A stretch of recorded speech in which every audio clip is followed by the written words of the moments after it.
Rəhmətli anamın bir sözü var idi. Bilirsiniz, kimsə ona kələk ya nömrə gələndə həmişə adamın üzünə baxardı, deyərdi ki, axmaq özünsən. Bilirsiniz, mən bu ifadəni tez-tez indiki mərhələdə hökumətimizin və iqtidarımızın üzünə atmaq istəyirəm ki, axmaq özünüzsüz və cəmiyyəti, cəmaatı, xalqı axmaq saydığınıza görə bu, yəni sizin özünüzü heç də yaxşı işıqda göstərmir. Bilirsiniz, Ramiz Mehdiyevin həbsinə və ona qarşı qaldırılan ittihamlara gəlirəm. Bu mənim şərhim olacaq. Burada yeni xəbər olmayacaq. Yeni xəbər üçün gözləməliyik ki, görək bu məsələnin altından nələr çıxır. Sadəcə mənim analitikam olacaq. Madəm ki, bizi izləyirsiniz, bilirsiniz ki, biz zaman-zaman ölkədə ciddi hadisələr baş verəndə və ya beynəlxalq miqyasdakı Azərbaycanı bu ya digər şəkildə Azərbaycana toxunur. Biz bu kanaldan öz rəyimizi bildiririk və minnətdarıq ki, baxırsınız.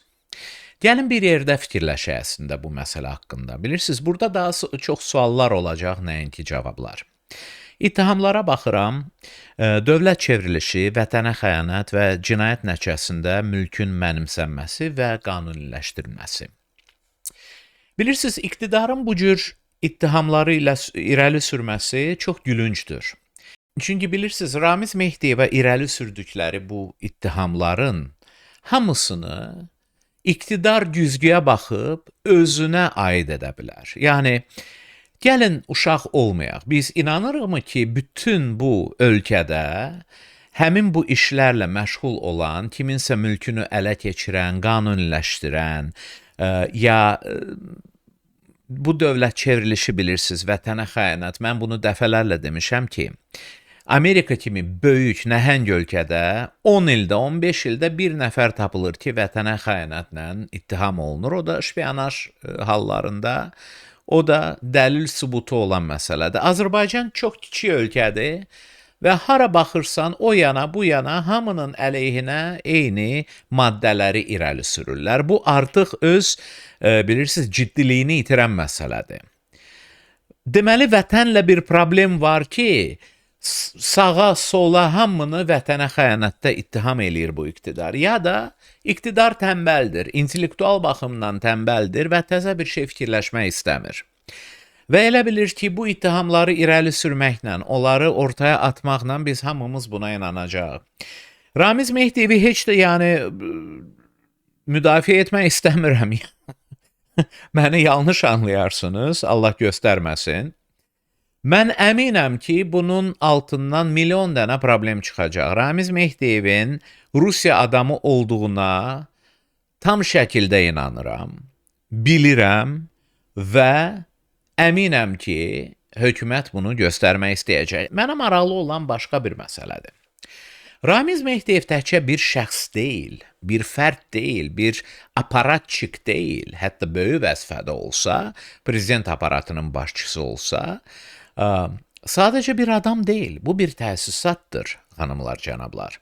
Gəlin onun fəaliyyətinə baxaq. 1994-cü ildən 2019-cu ilə qədər bu adam prezident aparatının başçısı olub. Başqa sözlə, prezidentin qulağı onda, prezidentin otağına istədiyi, kabinetinə istədiyi zaman gəlib, istədiyi zaman fikirlərini bildirə bilən, istədiyi zaman onun qarşısına hansısa sənədləri qoyan, hansısa sənədləri qoymayan bir adamıdır bu. Yəni, sual burada təkcə İlham Əliyevə veriləsi deyil. 94-cü ildə prezident Heydər Əliyevdir. Əliyevin bütün hökmü zamanı sonra İlham Əliyevin taxta çıxmasından, yanılmıramsa 16 il bu insan prezident aparatının başçısı olub. Prezidentlə hər gün görüşən, prezidentlə hər gün müzakirə aparan və prezident kabinetinə ayağı belə, bayağı desək, təpi ilə açıb girən bir adamıdır bu. Necə olur ki, əgər İlham Əliyev və Heydər Əliyev, yəni mən bunlara heç inanmıram, amma gəlin fərz edəlim ki, bu adam doğrudan da Rusiyanın adamı idi. Nə Heydər Əliyev, nə İlham Əliyev bundan xəbərdar deyildi. Onda sual yaranır. Bu insanlar doğrudan da bacarıqlı insanlardırmı, bilikli insanlardırmı? Xüsusilə Heydər Əliyev KQB-nin məktəbini keçmiş adam. Bu adam doğrudan da bilmirdimi ki, Ramiz Mehdiyev Rusiyanın adamıdır? Məncə bilirdi. Biz bilirdik. İki prezident ikisi de bilirdi ata oğul. Yani bilməmiş olmazlar. Yenə də deyirəm, bilmirdilərsə, bu özü-özlüyündə nəhəng biabırçılıqdır. Bu onların səriştəsizliyini, bacarıqsızlığını ta çılpaq şəkildə açıb göstərir hamıya. Bu özü-özlüyündə böyük müəmmadır. Unutmayaq ki, Ramiz Mehdiyev hökmün Heydər Əliyevdən İlham Əliyevə ötürülməsi bu məsələdə bütün sabitliyi qoruyan, bütün məlumatın ötürülməsi, buna təsisatı yaddaş deyirlər. Bütün hökumət nə ilə məşğul olur, kim nədir, kim nə edir? Bu ən əsas figurudur. Bu sıradan bir aparatçik deyildi. Bu bütün aparatçiklərin başında duran bir adamıdır. Bu adamın fəlsəfəsi, ideologiyası, baxışları İlham Əliyevin hökmünün ən azından birinci bir neçə ilini çox nəhəng şəkildə istiqamətləndirib. Ona görə birdən-birə ona qarşı bu ittihamların irəli sürülməsi də sıradan bir hadisə deyil və cəmaatın reaksiyası bunu göstərir ki, bizim cəmaat bunu çox yaxşı başa düşür. Hökumətdən gələn məlumat çox qısıtlıdır və gəlsə də biz ona inanmırıq artıq. Çünki hökumət bizi o qədər aldadıb, üzümüzə baxa-baxa. Burada başqa ciddi oyunlar görürəm mən. Gəlin fikirləşək. Ramiz Mehdiyev tutalım Rusiyanın adamıydı. İlham Əliyevin böyründə oturan bir adamdı. Onun prezident aparatının başçısıydı. Əgər o Rusiyanın adamıydısa, deməli, Rusiyanın adamı tək o deyildi. Həm də onun sözünə qulaq asanlar hamıydı, o cümlədən hər iki prezident. Bəlkə dediyim məntiqsizdir, bilmirəm. Yəni, mənə çox məntiqli gəlir bu. Sən öz administrasiyanın başında Rusiyanın adamını saxlayırsansa, deməli, bu sənə sərf eləyir. Deməli, sənin Moskva ilə bağlantın var. Bu bağlantı sənə lazımdır və hər bir addımına prezident olaraq Moskvanın əks sədası, Moskvanın reaksiyası sənin üçün əhəmiyyətlidir. Onda bu şəkildə Ramiz Mehdiyevin Rusiyanın adamı olması bu iqtidara sərf eləyir. Mən şəxsən belə fikirləşirəm. Bilirsiniz, köhnə Rusiyanın adamı, indi yaşına baxırıq, onun fəaliyyətinə baxırıq. Köhnə Rusiyanın adamı yığışdırılırsa, uzaqlaşdırılırsa səlahiyyətdən, ona qarşı ittihamlar sürülürsə, gəlin siz və mən düşünək. Ola bilərmi ki, Rusiya öz adamının yığışdırılmasına belə barmaq arası baxacaq, görməzdən gələcək. Mənim fərziyyəm və bu təəssüf ki, sadəcə fərziyyədir, mənim əlimdə faktlar yoxdur. Amma mənim fərziyyəm budur ki, Rusiyanın yeni bir adayı, yeni bir adamı hazırdır. Köhnəsini yığışdırırlar, yerinə təzəsi gələcək. Və bəlkə də təzəsinin gəlməsinə heç bir ehtiyac qalmayıb artıq. Mən sizə əvvəlcədən demişəm və mənim son efirim ondan ibarət idi ki, Azərbaycanın Rusiya ilə güya münasibətlərin soyuqlanmasına inanmadım. Bu ucuz bir teatrıdır.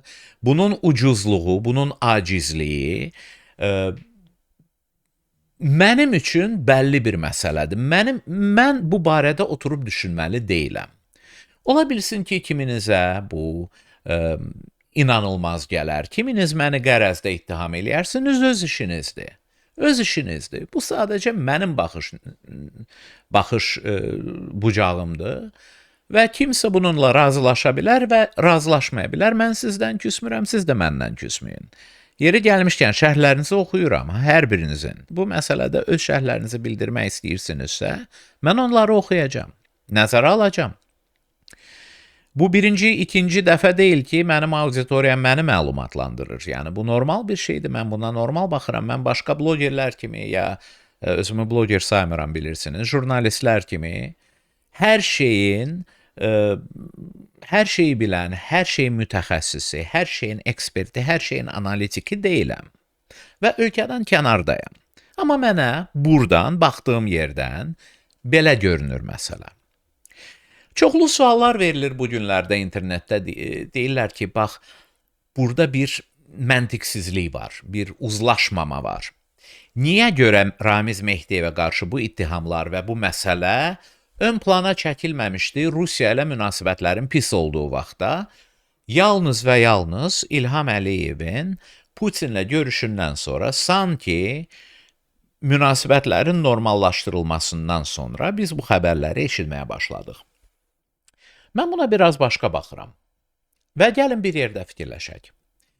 Mənim nöqteyi nəzərim budur ki, İlham Əliyev başqa məsələlərdə olduğu kimi, Baş Qərargah rəisi məsələsi, Müdafiə naziri, Daxili İşlər naziri məsələsində olduğu kimi, Rusiyadan icazə alıb hərəkət edib həmişə kadrlar dəyişməsində.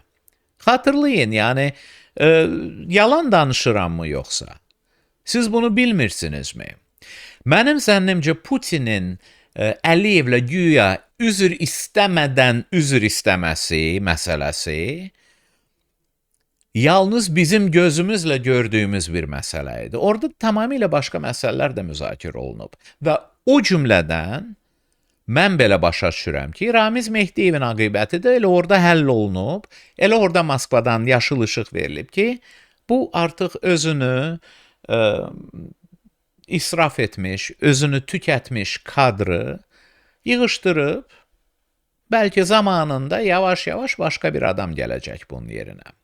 Və ola bilsin ki, dediyim kimi heç bir ehtiyacı olmayacaq. Çünki mən rəsmi Bakını Moskvanın sözündən çıxdığı yerdə görmürəm. O qədər ekspert tökülüşdü, bizim kanala gəldi. Ağzı dolu mənim nöqteyi nəzərimin yanlış olduğunu dedilər, məni ikna etməyə, inandırmağa çalışdılar. İnanmadım. İnanmadım, bütün argumentləri mənə biraz boş gəldi. Xüsusilə indi mən bu vəziyyətə baxdıqca məncə bu bir komediya idi. Rusiyanın qazını, neftini və başqa hər hansı xam malını Azərbaycanın vasitəsilə Avropaya satmağı da, Avropada alan məlum, satan məlum, alan məmnun, satan məmnun və bu məsələ də Azərbaycanda müəyyən bir rol oynadı. Siz doğrudan da inanırsınızmı ki, Azərbaycan kimi əhəmiyyətli bir yerdə, bir ölkədə hakimiyyətdə Rusiyanın maraqlarını müdafiə edən, Rusiya maraqlarından çıxış eləyən adam olmasın? Şəxsən mən buna inanmıram. İstərdim ki, belə olsun. İstərdim ki, bizim dövlət o qədər qüdrətli və güclü olsun ki, hər bir addımında, hər bir hərəkətində dönüb Moskvanın reaksiyasına baxmasın. Amma faktlar, gedişat bunu göstərir ki, bu hələ həqiqət deyil. Bu hələ arzularımızdır. Dediyim kimi, bu qədər əhəmiyyətli fiqurun Rusiya adamı olduğunu bilmirdilərmi? Bilmirdilərsə, vəziyyət bizim düşündüyümüzdən lap vahimdir. Amma mənim zənnimcə bilirdilər. Hamı bilirdi. Yəni biz bilirdik, bizə bu söhbətlər sızırdı, gəlirdi, çatırdı. Yəni Azərbaycan çox kiçik ölkədir. Hamı ilə danışır, hamı fikirlərini bölüşür və yəni bu gör məsələsi idi. Əgər bilirdilər və bilə-bilə bunu tolerə edirdilər, buna dözürdülərsə, onda yəqin ki, vəziyyət lap vahimdir. Onda bu onu göstərir ki, Azərbaycan prezidentininmi, dövlətininmi öz daxilində kadrlar dəyişikliyini aparmağa iqtidarı çatmır, gücü çatmır. Onun gücü yalnız 20-30 yaşında qızları, jurnalistləri həbs etməyə çatır. Bağışlayın, bu mənim yaralı yerimdir və mən bu məsələni həmişə dilə gətirəcəm. Burada ən maraqlı fərziyyələr ki, ortalığa çıxıb, Ramiz Mehdiyev üzrə prosesin daxili müxalifətin aradan qaldırılması prosesi ilə, yəni gələcəkdə bu cür prosesin baş verməsi ilə uzlaşdırılır. Gəlin bu barədə fikirləşək. Bir neçə yerdə oxumuşam ki, Ramiz Mehdiyevə qarşı proses bilavasitə gedəcək quyruğunu bağlayacaqlar Əli Kərimliyə qarşı və indiki siyasi müxalifətə qarşı. Bu öz-özlüyündə suallar yaradır. Niyə indi və niyə ümumiyyətlə? Gəlin niyədən başlayaq. Hətta Azərbaycan Respublikasının indiki iqtidarının örnək aldığı Rusiyada belə siyasi müxalifət var. Kağızda var. Görürsünüz, debatlara çıxırlar, yəni güya iqtidarın nöqteyi nəzərindən, iqtidarın mövqeyindən fərqli mövqelər tuturlar. Hətta bəzən mülayim şəkildə iqtidarı tənqid də edirlər. Müəyyən qanun qayda çərçivələri var ki, onlardan çıxmırlar, amma gözdə, yəni kənardan baxanda cəmaət deyir ki, hə də görürsünüz Rusiyada siyasi müxalifət varmış. İlham Əliyev Azərbaycanda siyasi müxalifəti aradan qaldırmaq istəyirmi? Onun nəyinə lazımdır? Siyasi müxalifətdən qorxmur. Siyasi müxalifət onun heç bir planını poza bilmir. Onun heç bir planını əngəlləyə bilmir. Təxirə sala bilmir və onun heç bir planına təsir edə bilmədiyi şəkildə İlham Əliyev niyə görə siyasi müxalifəti aradan qaldırsın? Yəni siyasi müxalifətin içində ciddi dəyişikliyə təkan versin. Bu məsələ məndə indiki dövrdə, indiki mərhələdə, bugün tarixə baxıram, 15 oktyabrdır 2025. İndiki anda məndə çox böyük şübhələr yaradır. Mən bu kursa inanmıram. İlham Əliyevə də gözə göstərmək üçün, yəni belə bayağıdırsa, kiminsə gözünə soxmaq üçün bir müxalifət lazımdır. Ki, gələndə, gedəndə desin ki, görürsünüz, bizdə də müxalifət var. Madəm ki, söz Əli Kərimlidən getdi, müxtəlif fərziyyələr var ki, bu yaxınlarda bilirsiniz, Forum 2000, biz də ora gedəcəkdik, getmədik, maliyyə qıtlığına görə. Əli Kərimlinin ora yayılmış bir 5 dəqiqəlıq müraciəti vardı. Mən bir-iki mənbə ilə danışdım, soruşdum nə baş verdi. Əslində mən belə anlayıram ki, Əli Kərimli paylaşanda bu məlumatı sanki Gürcüstanın eks-prezidenti və Çexiyanın indiki prezidentinin zalda olduqlarını göstərdi. Amma bu belə deyilmiş. Onun müraciəti başqa gün yayıldı və zalda adi belə bayağı məni kimi jurnalistlər və aktivistlər var idi ki, yəni biz nə prezidentik, nə də dünyanın taleyini həll edən insanıq. Yəni bu da bir neçə belə müraciətin arasında getdi.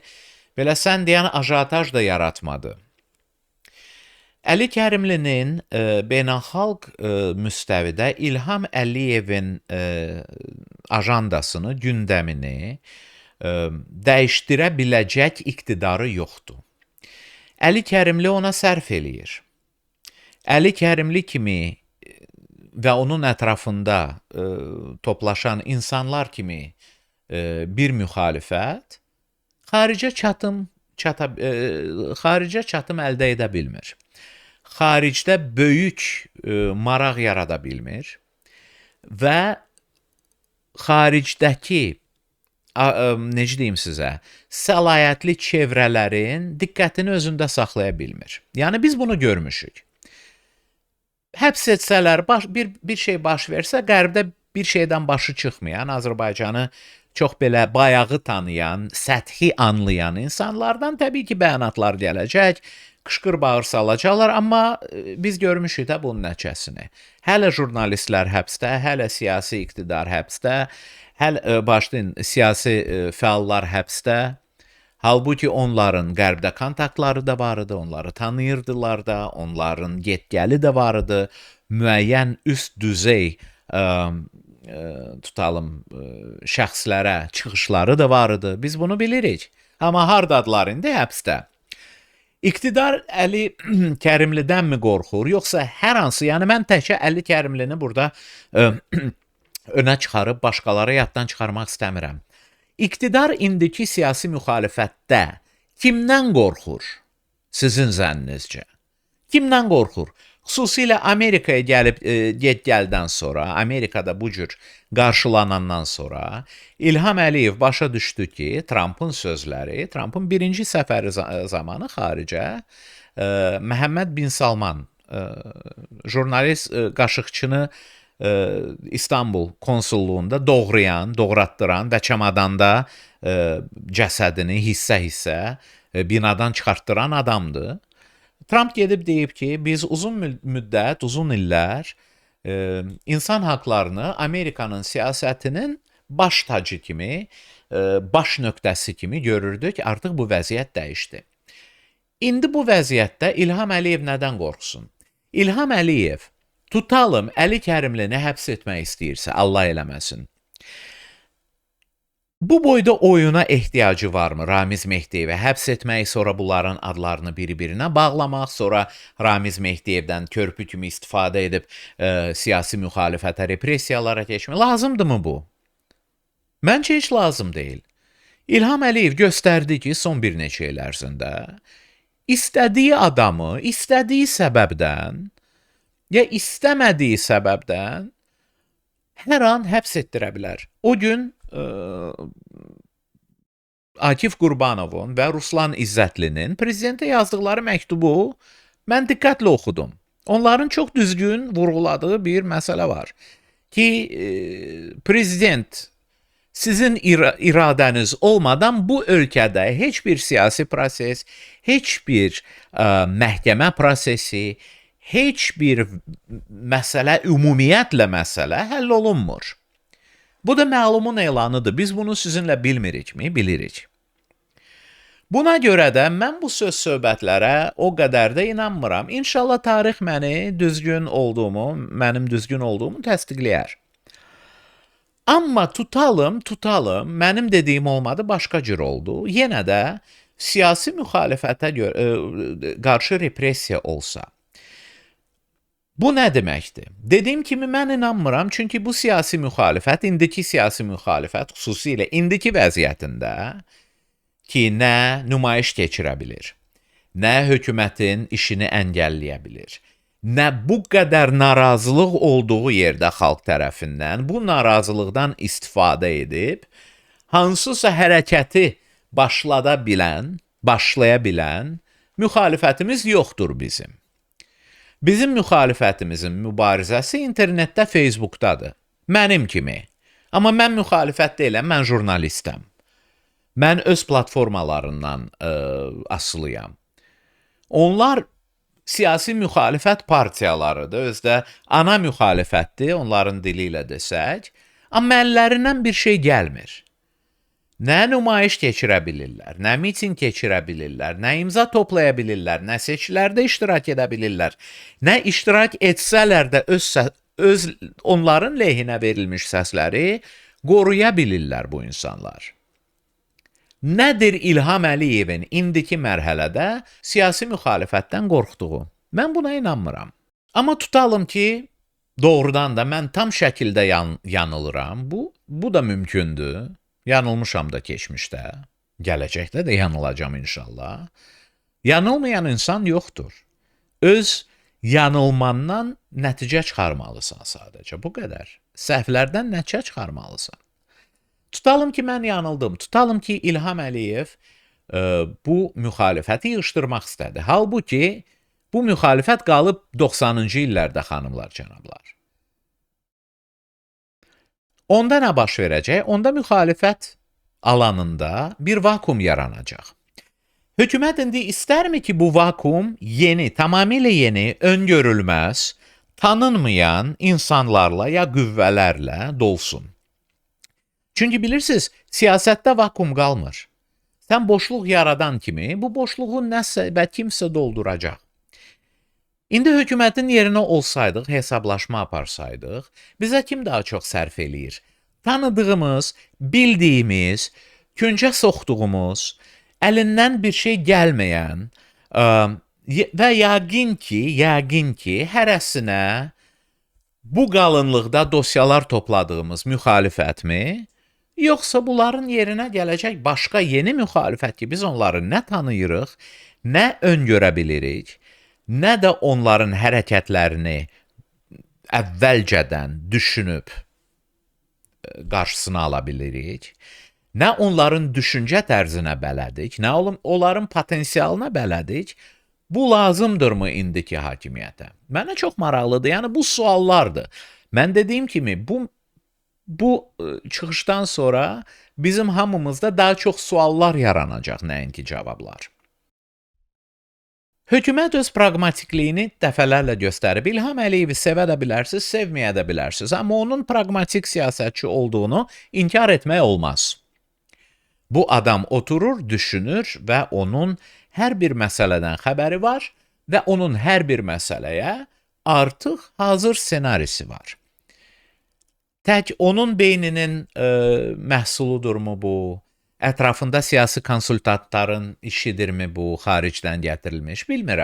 Bilmirəm. O qədər yaxın deyiləm. Ona görə yəni sizə bir şey deyə bilmərəm. Mənim zənnimcə ətrafında işləyən xeyli ağıllı insanlar var. Və onların çoxu ola bilsin ki, Rusiyadan gəlir, çoxu ola bilsin ki, başqa ölkələrdən gəlir. Amma bu cür qərarları ölkəmizin xalqının mentalitetini çox yaxşı bilən, çox yaxşı öngörə bilən mümkün hərəkətləri ya hərəkətsizliyi adamlar var. Bunların işi siyasi konsultantlıqdır. Bunların işi elə bu məsələləri əvvəlcədən görmək və onlara cavab verməkdir. Bu İki şəxsin bir-birinə bağlanmasının, Ramiz Mehdiyev və Əli Kərimlidən söhbət gedirsə və ya başqa siyasi müxalifətdə dediyim kimi, burada söhbət şəxsən Əli Kərimlidən getmir. Onun simasında ümumiyyətlə mən müxalifətdən danışıram. Madəm ki, deyir ki, ana müxalifətin sədri mənəm, yəni onun adı tez-tez çəkilir. Amma Ramiz Mehdiyevin siyasi müxalifətimizlə bağlantısı mümkündürmü? Tam şəkildə mümkündür. Heç də istisna edə bilmərəm. Biri o birsinə, yəni bu siyasi müxalifət Ramiz Mehdiyevə, Ramiz Mehdiyev də Moskvaya işləyə bilərmi? İşləyə bilər. Dolayısı yolla bizim siyasi müxalifətin və Ramiz Mehdiyevin ağaları eyni ola bilərmi Kremldə? Tam şəkildə ola bilər, yəni olmasa mən çox təəccüblənərəm, nəinki olsa. Bu məsələni ortalığa çıxara biləcəklərmi məhkəmə zamanı? Bu məsələni ortalığa çıxarmağa hazırdılarmı? Yəqin ki, ən ciddi sual budur. Azərbaycan iqtidarı Əli İnsanovu məhkəməyə çəkdi. Onun var dövlətini, onun evinə aparılan gecə yarısı reydi, televizorla göstərdilər, amma kimi biabır elədilər nəticədə özlərini. Adi, ağlı başında olan insan baxanda nə deyərdi? Deyərdi, ay, görün, baxın bu Əli İnsanov nə qədər pis adammış, nə qədər çox pul oğrayıbmış ki, bunun belə mal dövləti var. Yox, adi insan deyəcəkdir ki, bunun bu qədəri varsa, indi görün başqalarının nə qədəri var. Bu bir sistemin adamı idi, bu bir sistemin vinti idi və bu sistemin bütün başqa vintləri kimi davranırdı, özünü aparırdı və varlanırdı da. İndi Əli İnsanovu bu cür şəkildə göstərdilər. Siz indi oturub düşünmürdünüzmü ki, bu başqalarının evlərindən nələr çıxacaq? Onların nə qədər malı, dövləti, xaricdə banklarda pulları, mülkləri. Yəni biz bunların hamısını eşidirik. Bu təşkilat həmişə araşdırmalar aparır. Biz bunları müzakirə etməyə çalışırıq. Mənim də payımı biraz az biçirəm burada, amma çalışıram eləyim, çalışıram göstərim, çalışıram xəbərdar tutum sizi. Təəssüf ki, çoxunuzu bu məsələlər maraqlandırmır mənə. Çox qəribə məntiqlə cavab verirsiniz. Hamı bilirik də oğrayacaq. Onlar oğramasa kim oğrayacaq ki? Kim oğrasın ki? Bütün prezidentlər oğrayırmış. Okey, tamam. Amma indi fərz edəlim ki, doğrudan da siyasi müxalifətində, Ramiz Mehdiyevində Rusiyadan əmr aldıqları ortaya çıxsa və ya bir-bir, ayrı-ayrı Ramiz Mehdiyevin Moskvadan əmr aldığı ortaya çıxsa. siyasi müxalifətin də Ramiz Mehdiyevdən. Bu özü özlüyündə bizim iqtidarı biabır etməyəcəkmi? Bu özü özlüyündə İlham Əliyevin prezident aparatının başında ta atasının dövründən bəri qalmış bir adamın olmasına sual yaratmayacaq. Bu bizim iqtidarı səriştəsiz və bacarıqsız göstərməyəcəkmi? Məncə göstərəcək və bu hesablanmanı yəqin ki aparıblar. Madəm ki bu məsələnin üstünə gedirlər, yəqin ki bizim bilmədiyimiz şeylər var və mən sizi də çağırıram, özüm də məlumat gözləyəcəm. Bilirsiniz, indi analitika aparmağa çox asandır, çünki suallar var, cavabları yoxdur. Və bu suallara cavab verən insanlar yəqin ki bu cavabları özlərindən uydururlar. Mən özümdən heç nə uydurmuram. Mənim fərziyyələrim var. Bu belə ola bilər, bu belə ola bilər və bu belə ola bilər. Ola bilsin ki, ağlıma gəlməyən şeylər də çıxacaq ortaya. Sizlə bir yerdə buna baxmalıyıq. Sizlə bir yerdə izləməliyik və sizlə bir yerdə bunu təhlil etməliyik. Yeni xəbər çıxsa, yenə də mən bu yeni xəbəri çalışacağam öz prizmamdan, öz baxış bucağından özümə də, sizə də izah eləyim, anladığım kimi. Amma bu söhbəti bununla bitirmək istəyirəm. Bu adam sizdən, yəni iqtidardan biri idi və ən qabaqda gedən biri idi. Onu nədə günahlandırırsınızsa, sizin də bu məsələdə öz payınız var. Sizin də özünüz onun etdiklərini dediyinizin 5 qatını eləmişsiniz. Yəni, bunu unutmayın.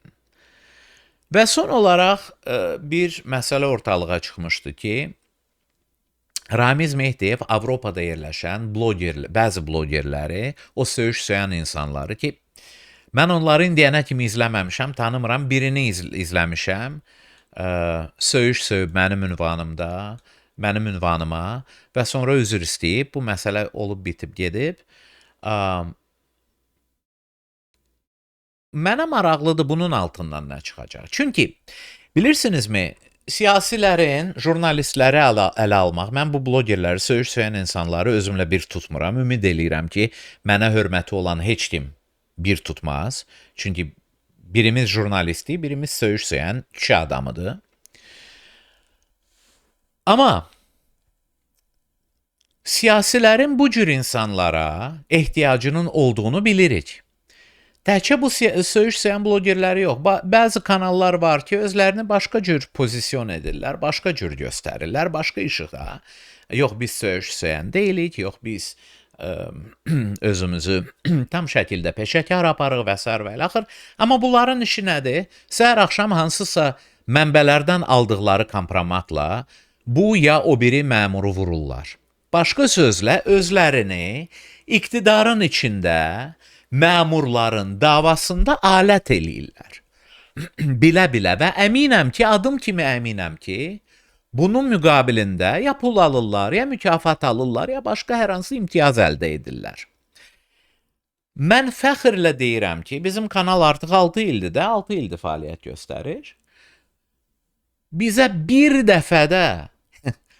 dəfədə olsun, heç kim yaxınlaşmayıb, heç kim heç bir kompromat təklif etməyib. Ki, mən bu kompromatdan istifadə edib, hansısa məmuru vurum, onun iqtisadi maraqlarını, onun villalarını göstərim, yəni hər hansı onun məşuqələrini göstərim, onun gizli çəkilmiş videolarını göstərim. Mən bunu fəxrlə deyirəm, niyə? Çünki bu bizim kanalın səviyyəsini göstərir. Və bu səviyyəni də nəinki bizim dostlar başa düşür, nəinki siz bizi izləyənlər başa düşürsünüz. Bunu hətta bizim düşmənlarımız başa düşür. Siyasi müstəvidə düşmənlər. Bunu bizim oponentlər də başa düşür. Bilirlər ki, bizə belə bir şey göndərsələr, A, mən onu göstərməyəcəm, mən onun barəsində heç nə deməyəcəm və B, ola bilsin ki, mən onları biabır eləyəcəm. Bilsəm ki, hardan gəlir bu.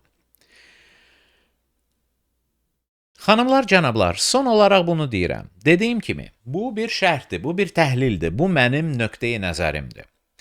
Mən heç də axır instansiyada həqiqət olduğuma israrla inanmamışam. İnanmıram. Yəni gedişatdır, bu siyasətdir, bu ən çirkli bir şeydir və bunun altından nələr çıxa bilər. Maraqlıdırmı izləmək? Mənə çox maraqlıdır. Maraqlıdırmı bu barədə rəylər eşitmək? Mən Facebookda kimə əlim çatır oxuyuram, kimi gördüm dinləyirəm. Amma bilməliyik ki, bu bir siyasi proses olacaq. İqtidar burada özünə xeyr eləyən, sərf eləyən məlumatı ön plana çıxaracaq. Bu məlumatı öz yandaş medialarına yedizdirəcək. Öz kanalları ilə nəzarət etdiyi o söyüşkənlərə və ya xaricdə güya biz müstəqil kanallarıq, biz hökuməti tənqid edirik deyən, oturan bununla vaxt keçirən adamlara yedizdirəcək və mən bu məsələdə sizi həddindən artıq diqqətli olduğunuza çağırıram. Sətirlər arasında oxumağı öyrənmişik. Gəlin bu məsələdə də təmkinli olaq. Sətirlər arasında oxuyaq. Bizə bütün gələn məlumat, iqtidardan gələn məlumat, unutmayın ki, dezinformasiyadır. Ya gözümüzə pərdə salmaq, ya bizi sakitləşdirmək. Amma mənə maraqlıdır yenə də. Bilirsiniz, bir tərəfdən sevinirəm. Ramiz Mehdiyev çox pis personajıdır. Hətta Rusiyanın adamı idisə, bu adam bizim dövlətçiliyin ta düşməninin özü idi. Amma Azərbaycanda belə prezumpsiya olmalıdır, təqsirsizlik prezumpsiyası. Bu insanın məhkəməsi olmadan, bu insanın məhkəmədə ona qarşı inandırıcı dəlil, sübut irəli sürülmədən indi danışılan bütün bunlar boş şeydir, bunlar havadır. Hər bir adamı hər şeydə ittiham eləmək olar. Onu sübuta yetirmək lazımdır. Və o sübuta yetirilməyincə gəlin şüurumuzu açıq saxlayaq, görək hökumət bizim başımıza nə oyun gətirir. Təşəkkür.